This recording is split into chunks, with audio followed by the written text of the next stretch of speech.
यह कहानी एक ऐसे बदनसीब माता पिता की जीवनी है जिसके आंगन में नन्ही बेटी ने अपने 5वें जन्मदिन की खुशियां भी नहीं मना सकी थी।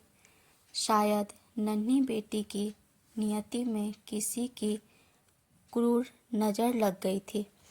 एक दिन की बात है, उनकी नन्ही बेटी अपने बच्चों के साथ खेलने के क्रम में जान पहचान के एक चाचा ने उसे खाने के लिए टॉफ़ियाँ दी और उसके साथ वह भी खेलने लगा। सभी बच्चे तितली उड़कर चली गीत गा गा कर नाचने लगा। बहुत देर खेलने के बाद सभी बच्चे अपने अपने घर चले गए, लेकिन उनकी नन्ही बेटी घर नहीं पहुंची।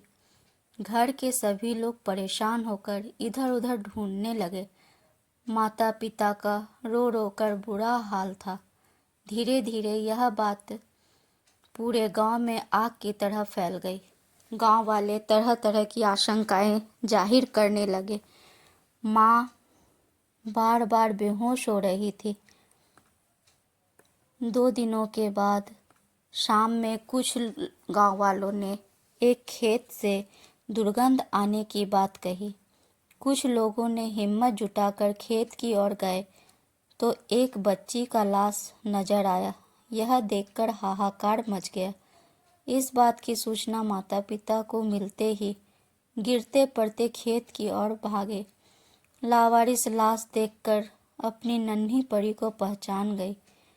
इसकी माँ की हृदय विदारक क्रंदन की आवाज़ रात के सन्नाटे को चीरती हुई मानो आसमान तक जा पहुंची। पोस्टमार्टम रिपोर्ट के अनुसार नन्ही परी को किसी दरिंदे ने अपने हवस का शिकार बनाया था। वह दरिंदा कौन हो सकता है? आज तक माता पिता के लिए सोचनीय विषय बनकर रह गया।